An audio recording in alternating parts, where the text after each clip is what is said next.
nkuko nababwiye wa mutumire wacu yamaze gushika mu kiganiro himbaza. Nkuko mubizi mu kiganiro himbaza turatumira abatumire batandukanye. Yamaze gushika ninde mwamubonye? Tene nababwiye wari we mwamubonye, sindi ko ari bakubonye kabyusi bari bavyumviye usanga yabayishuri. Yes, yitwa bamutazira Big. Reka byinshi cyane kandi amureka byivugiye byo wenyene no byiza cyane. Ni bon. Ego ni sawa cyane. Wiriwe neza. Abakunzi ba himbaza uwo babwira uri we gatoya. Ubundi we nibaza ko najya nkiko ndamurondera ntarashobora kumenya wese. Gake umuntu ni ikintu kinini cyane kinyegeje nk'amabanga menshi. Yanze ko umuntu arinda afata arimenya wese ngena meze. Mugabo byinshi byoroshe kumenya ngira ngo ni izina. Abavyeyi banyise bari gumere Regis. Abenshi bazi Big Zoe, kuri Facebook, Zoe Saint Regis. Nibaza ko ari amazina azwi cyane. Ibindi navyo undi we harabanyita umuririmbyi, harabanyita umuhaper, hari n'abasigaye banyita umupastori, sinzi gituma mugana baza ko ico ndi kuruta ivyo byose ico maze kumenya neza ko ndi ngo ndumana w'Imana. Wow. None umuririmbyi, umuhaper, umupastori n'ivyo byose wowe prefer iki ndazi? Nta guprefera oya umuntu akwita izina bivanye n'ico pete turamumariye cyangwa amaze kukuronka ko kuko kumwese zirangise niwe yari nyise sijana musavye kuri nyita je sava kuko no munsi yogira umuntu ampamagara mubeshi pete turayandi kubera ari meza sinibwa ndabaza ituma bayagishe no munsi nahora n'umuntu akambwira ati toka wa mubeshiwe nzovuga nti arafise igituma nyisho mubeshi pete nzobubaza gusikira menyene kuri ko gisu mubeshi kuri ndakigindira mu cyo sishaka kucitwa n'ahandi umuntu wese akwita izina bivanye n'ico umariye cyo ntamukorera pete kubera baba bwawe baraho kuririmba kandi ukagira na rap kandi pete turubabwiye n'ijambo ry'Imana cyangwa shobora turi umuntu wese abwira ijambo ry'Imana mu pastor so nkumu byukuri urarapa mwanda kubona hari amaklipe ya twabonye urarapa byukuri. Ndashaka ariko dutandukanyije gato bwa mbere mbega rap na R&B turakora kubibona wowe ufasha gatoya bitandukanye hehe bimeze gute utubwira gatoya kuri rap na R&B? Yes, R&B ni fete kuri biteye sitarana kibona naho cyanditse hamwe na kakasinye gasigura avec hamwe na B mire hamwe na B hama mu majambo bisigura rhythm and blues. R&B rhythm and blues rero ndetse kubisigura amajambo novuga nti agoye cyane ndabisubiye amajambo umuntu ashobora kumva hagiye bakora avuze umuziki bavuze amanota bavuze dore ni fa sol la si umuntu akora R&B arayubahiriza arayaririmbira mu bavugije araririmba bavugije si araririmba si mugabo umuntu akora rap nta respect amanota cyane muri makuru ikora rap respect umudiho respect umudiho uri ko ari R&B nawe nyine umudiho rawo respect agira ntagira ikintu bita contract mugabo cyane cyane respect amakoro ugira ntagira organ umurapere nta organ agira ashobora kugira contract ubwo R&B ashobora kugira contract ashaka kugira organ ubwo ni muri make R&B kubijyanye na expression n'akazi kenshi umurapere nawe kubijyanye na composition cyangwa lyrics n'akazi kenshi ko barapere bari amajambo menshi umwanya muto kandi fuko amajambo menshi bavita tautology kwisubiramo ibintu bya wavutse ku buryo umuntu ashaka kubona gukurikira bibaza kungerageje ko natsingaje cyane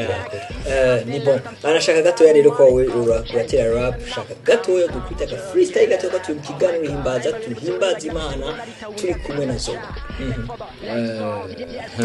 nzo kugora gushika uvuye kwirigara Yesu kamwegera mwema kakuborera nzo kugora gushika bose babonye akarorero muri wewe ngene Yesu agorora nzogorana mpaka ibyo twizera bikiza ukuri mpaka abantu batandukanye makuru n'ukuri batandukanye kimenyesha makuru na zaburi bamenye ko impera y'umuntu burya tarakaburi inkota yanje ni jambo rya Kristo niyica itanga ubuzima sinzigera nsubiza inkota mu bwubati vraiment bro mwakari vraiment murabona yuko dufite umuraperi ndirimbo yitwa ndagorana benshi barashaka kutaheva bayimenya ko ntirasohoka mugabo coming soon. Yeah. Okay, so mu kiganiro rero himbaza turi kumwe na Zoe Big, shaka tuvugane gatoya kubijanye n'uruhara rw'ugwaruka mwishengero. Uruhara rw'ugwaruka mwishengero kandi Big murakunda kugira kuorganize ibiteramo cyane ku mashure canke kuri beat, mbega kubera iki ugwaruka cyane mu uruhara rw'ugwaruka mu gihugu mwishengero n'uruhembega? Ego bon reka nkuko waravuze ko dukunda gutegura ibintu ego kuri wavuze ikintu cyitwa kuri beat novuga nti ni movement ya evangelisation y'abajeune bava amasengero atandukanye. Objectif no kuvuga ubutumwa abantu bakihana dukoresheje ibintu bidakoreshwa mu isengero cyane nka rap, graffiti, beatbox, break dance, ni ibintu bidakoreshwa mu isengero cyane mugabo usanga nta kintu na kimwe gitoshobora gukorera Yesu isivuga ko gikora kubwiwe. Rero ego ni objectif. Rero uvuze uruhara rw'ugwaruka mu gihugu cyacu hari abagize ubushakashatsi bagize recensement ndibaza basanga hafi nibaza nka 75% population y'u Burundi n'ugwaruka. Rero ugwaruka bisha bisigura he ni gwinshi mu isengero ni gwinshi mu gihugu ni kuvuga hano uza kuja usanga ugwaruka ari gwinshi. Rero iyo rutaronse umuntu kuko ugwaruka rurafise ingufu rurafise umwanya mugabo tuma dusanga abantu bakuze ari bafise ndavuga ari bafise pouvoir ari bafise no gushobora kuduha ama opportunity. Rero ugwaruka rurafise umwanya rurafise ingufu rurafise ubwenge rurashoboye ibintu mugifo ko abaho umuntu akuze abahubwo bubasha bwo kubikora iyo opportunity mugabo akanabahana direction akabarongora akababa hafi. Rero ikintu cyama kiba ingorane nuko umuntu baragufata nk'umwana gushika no bukibaza umuntu amenye agiye ariko yakuze.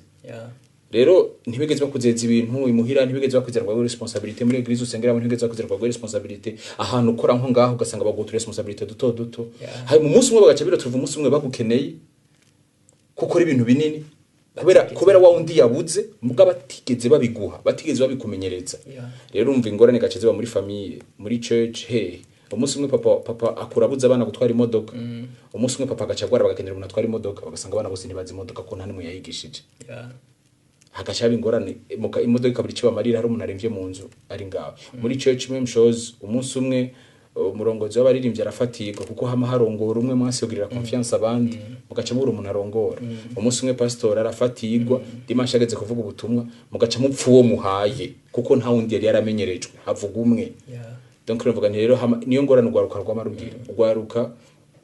ntibarugirira confiance ntibaruha izo opportunity ntibagumenyereza akiri kare batifata ibintu. Nibaze ko niyo havuye n'ijambo ry'ikirundi giza mugabo ameme taribi ijambo Burundi bwejo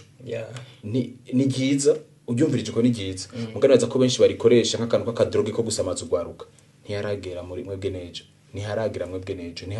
nejo umuntu agataka kibaza ryari none. Rero mvuga nti ugwaruka n'umutahe munini cyane mu isengero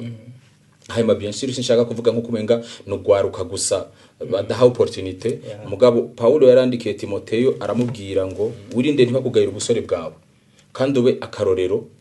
uhereye mimi nabo mu nzu babera akarorero no kuvuga bakijijwe bari mu isengero nti hari ukuntu mengo gwaruka gwo gurafise ukuntu gwifata umenga hari abandi bantu bajejwe ivyo bintu by'uburongozi byo kuvuga ubutumwa ibikorwa bikomakomeye mugabo Paulo yabimenyereje Timoteyo akirikare ati wowe nyene fata izo responsibility yakirikare ubakarorero ntihagire umuntu akugayira ubusore bwawe. Rero navuga nti n'ugwaruka rufate nago ico kintu naho mwanya bo bataraguha opportunity mugo umuntu akuravye abone kuri nyankamugayo abone kuri umuntu umunsi umuntu yakujeje ikintu nzogira ico gikoresheje. Okay, turacari mu kiganiro himbaza reka bacishemo kano karirimbo hama turagarutse turi kumwe na Regis Big Zoe akaba kandi ari umuhapper.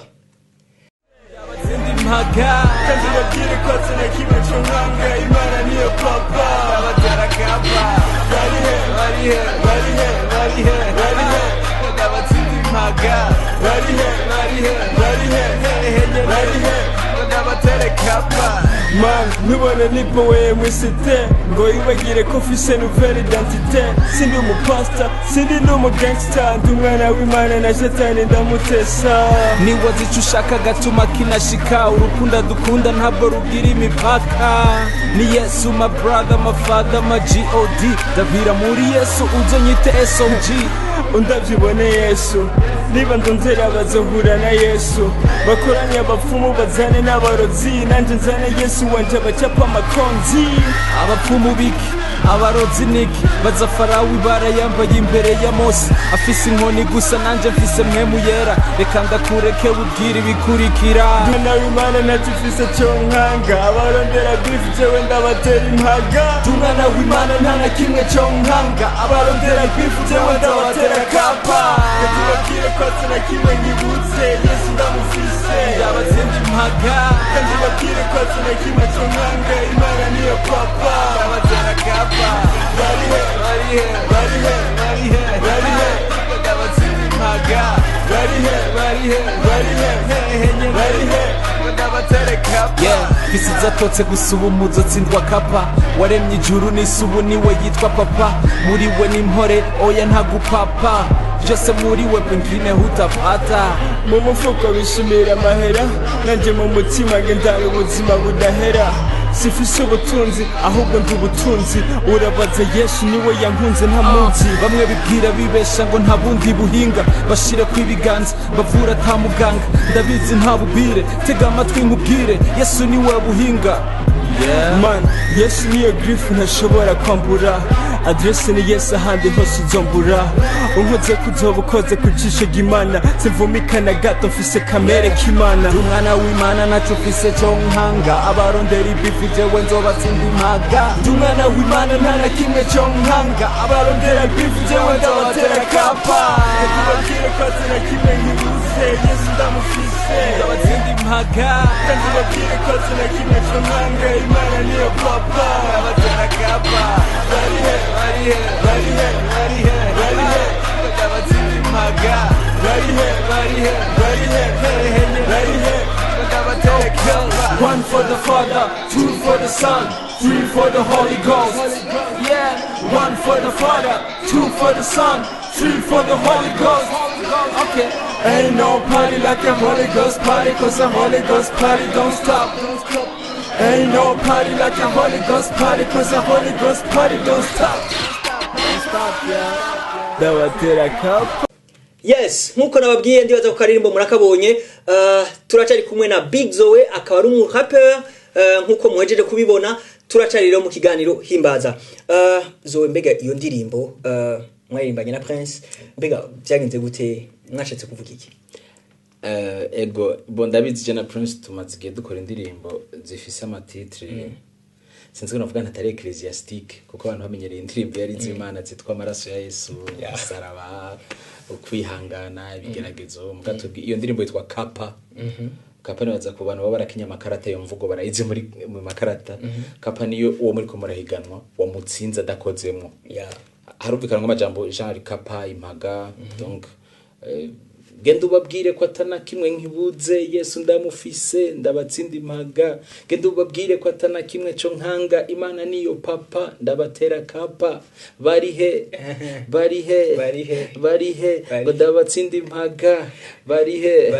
barihe ngo ndabatere kapa donc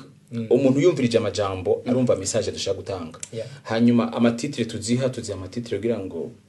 ndazi umuntu n'umuntu peut-être afise ivyiwe byo guhenga amavyidini ntabone ikintu acashika ariko abanza playing yumva ivyo ari byo hanyuma ndavyite gute ni rya jambo rivuga ati mubwira ubwenge nk'ubwinzoka mbwamucishe bugufi nk'inuma yego ni muntu mbero y'ubwenge umuziki ni kintu kugiproducer ni kimwe ifo kuyumvira ubwenge wogira ku buryo gishika kure kandi twebwe indirimbo tugira en grande partie tufishaka kuzumvirizwa n'abantu badakijijwe kuko nyinshi ziba ari zo kuvuga ubutumwa rero nico gituma vubazo sokiti indi yitwa ndagorana narakoze indirimbo yitwa ninja donc bose mabambaza ayo matitre ibiki muri make nizere ko niyo bari barumvikiriza ikiganiro baraza kunyohera objectif niyo ni sinshaka ko yumvirizwa nawe uje warakijijwe uruhande runini yumvirije ni bon birakuraba dusangiye responsabilité je nawe Yesu yadusigiye ubutumwa bwiza bw'umuzo bwa tubukwize hose mugabo mbashaka uruhande runini ko yumvirizwa n'umuntu adakijijwe umuntu adakijijwe rero biroshe kwa playing indirimbo yitwa Ninja yitwa Kapa yitwa Ndagorana kintu nk'ico none ubona abapagani ho umuntu abakurikirana feedback mubona gute feedback ni nziza cyane mu mwaka uheze wa 2016 Imana yari yadushize ku mutima ikintu cyo kuvuga ubutumwa tutakivuze gato ya ku ntango cyitwa kuri beat hanyuma turagikora ducishije mu bikoresho nk'ibi nyene capa gutamba kurapa n'ibindi byose amakavuga ubutumwa à la fin harakijijwe abantu benshi cyane twarakoze ama event mashikindwi ku mashuri mu makartier yose atandukanye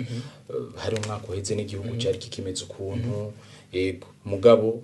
rero feedback ku bwanje ni nziza kuko nibaza ko abakizwa barabapagana basanzwe badakijijwe donc feedback ni nziza arakizwa ama 30 n'ama 20 ibiki yego rero je ku bwanje numva nishimiye generation yacu ko iri kuriga yonyene gufata responsabilité hakiri kare urakoze cyane tugomba turaja gusozera gatoya ni giki wobwira ugwaruka mu mwanya wakagukurikirana mu kiganiro himbaza ndi sûr certain yuko aba ugwaruka ari gwishi cyane rukunde kiganiro himbaza ni giki wobabwira boba active mu shengero wabwira iki yes je uce no bwira ugwaruka ntibarindire yuko hari umuntu aza kubazanira ibintu bakunda ntibarindire yuko ari undi muntu aba nko kumenga ari umuntu umunsi umwe aza kubagirira ibintu bice bitangura gushoboka mugabo ari jambo nkunda mu Baroma mengana Baroma 8:11 bivuga neza ngo ubasha bwa Yesu Kristo mukuye mu bapfuye nibwo bukorera muri twebwe ubwo ubasha buri muri twebwe kugira budufashe gushika ku kintu cyari cyo cyose Imana yaduteguriye tutarabaho kuko biriya irongera kavuga ngo mfise imigambi myiza nabateguriye kuva kera mutarabaho kugira mu igenderemwo ntiyayiteguye gusuko yarayiguteguriye kuva kera utarabaho kugira uyigenderemwo hame gusigamwe ububasha bukwigisha bunakurongora bunagushoboza kuyigenderamwo ni kuvuga ikintu cyose kene gushika ko mu buzima uje ugifise muri wewe so bagire iyo boldness bagire uko kubahuka navuga ni jeunesse yo Burundi igira uko kubahuka gukora ibintu binini kurota ibintu binini donc araka jambo keza umengani Miles Monroe yakavuze dream big start small born full die empty urote binini mugabo wemere guhera hasi urondera gushikira ivyo binini vya urode twese uvuke wuzuye ko twese twavutse twuzuye amatara ubwenge dukijijwe hiyongeramo n'ububasha bw'Imana nibiki mugabo uzopfe uri vide byose warabisohoye so jeunesse irashoboye nturinde kurindira ko abantu bakuze rero bakubwira ngo hagarara hajya kora iki ahubwo wowe na Kristo wawe muri majorité absolue ubahuka sohoka kora ico kintu umva muri wewe abajene dutinya gukora amakosa agira abakuze ntibaduha amaromarke mugabo utakoze amakosa ni vyiza ntavyo yakoze utinya gukosha areka gukora agira ntakoshe abarekemo no gukora ivyiza ukoza agakosha mu makosa 10 hazovamo ikintu kimwe ico kimwe basi uzocishimira ntazo kigushimira n'abazombuka gutukira ivyicendo so jeunesse no ibwira ubasha bwa Kristo muri twebwe kugira ngo dushoboze gushitsa ico yaturemeye hanyuma meme n'abakuze rimwe na rimwe naho dukunda kubidogera tugize iyo boldness tukubahuka tugatangura barashaka kuzobona ico twakoze nabo bakavuga bati kamino jeunesse iramaze prova quelque chose reka tuyireke avance nibaza ko na Mose amaze kubona aretse Yosuwa na Kalebu bakagenda Mose yaravuze ati none kuko benshi barakunda kwibagira ko Yosuwa na Kalebu igihe bagenda gutata igihugu c'isezerano bagiye bari duza abantu benshi bazi ko bagiye ari babiri bagiye ari 12 10 bavuze yuko ico gihugu ataco bazoronka ahubwo ne baganyuza mu kirenge bazoca bapfa Yosuwa na Kalebu bari bakira abajene baravuga bati igihugu tuzokironka igihugu ni cya Imana ijaki duhaye ataje bijya bigatanya biriyo bajya bagangi bariyo bagicunze Imana baduhaye tuzobajya mu mutsima antuka Mose yaravuze ati wow abajene baramprove yuko bashaka gufata responsabilité nabo donc amari intambwe ya mbere tereza gutera dutera intambwe ya mbere tubakarorero nkuko Paulo yatwingingiye nawe tubinyanka mugayo tubakarorero mu isengero niba tugayira ubuto bwacu kandi tubakarorero guhera kubo mu isengero n'umuntu akijijwe mugenzi wawe agira ikintu kwigirako so ko turi mu kiganiro himbaza aga freestyle kanyuma hamaca ndakurekura vra ariko ikiganiro cyacu kikaba kibandanya akuca ndakurekura gatowe akanyuma juste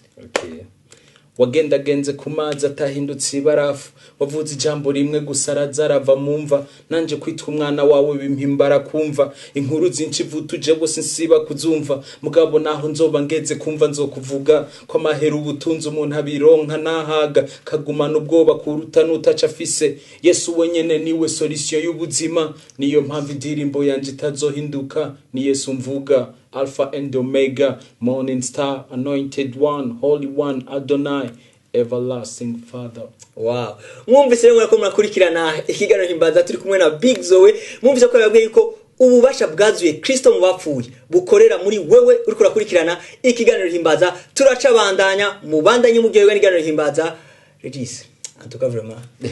Merci sana. Nibaza nitwagutumira kandi uzoza. Niruka. Posa. Merci sana. Murakoze cyane. Yeah.